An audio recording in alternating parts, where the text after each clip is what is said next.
zay ny amin'iny fa mankalaza ny fahadimy amin'ny dimampolo taona ny collège Rasalama zabotsy lasa teo no ivony zany fankalazana izany izay nosantaran'izy ireo tamin'ny alalan'ny fanompopo vavahana lehibe fotoana izay nampatsahivina ny be sy ny maro ny tantarany zany sekoly Rasalama izany. Fanompopo vavahana Ankalamanjana atao amin'ny tokotanin'ny sekoly no nanamariana ny ivony fankalazana ny fahadimy amin'ny dimampolo taona ny lycée privé FCKM Rasalama ny solitena avy amin'ny sondrapartany Iariva Avaradrano no nitarika ny fanompopo vavahana. Novelabelana nandritra izany teny fanevan'ny fankalazana dia ny hoe asambatra izay olona mahita fahendrena sy izay olona mahazo fahalalana.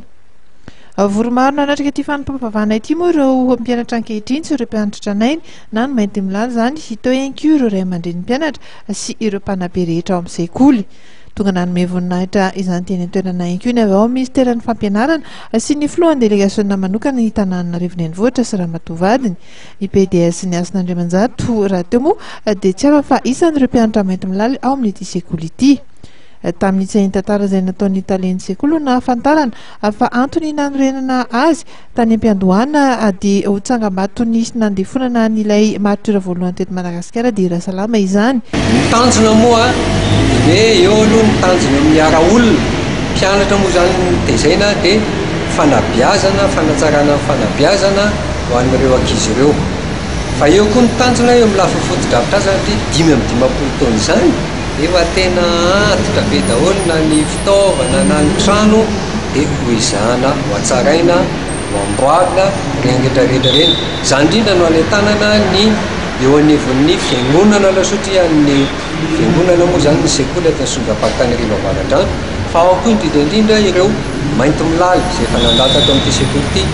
ary ao ireo mahalala tanana afaka manao ny sekoly dia mandray anareo ampitiavana izay tompoko mba ho fanatsarana izao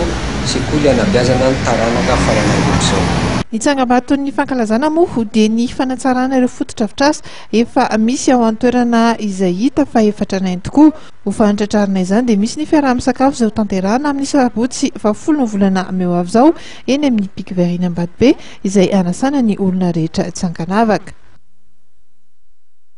Atreto ny fotoanantsika eto plasy toko vavy tamin'ity takarivan'ny talata ity tsara ny mampatsiahy antsika fa isan'ny songadina nentina taminao ny fivoriana izay nitanterahan'ny mapara tetsy amin'ny foibenin'indray tetsy ambodivona fotoana izay nanakianan'izy ireo ny fomba nanendrena ny prime ministre andrasana fatratra ihany koa ny fananganana ny gouvernemanta sy ireo ministra mandrafitra izany. Isorana feno eto plasy toko vavy naharitra an'izay ny fampalalambavao amin'ny farany ary isorana ihany koa ianao isafidy ihany koa ny fandaharana samihafa eto fahita lavitra ma TV so amin'izay toy ny rehetra metraka ny veo mandrapitafa ao manaraka indray. Velomaro.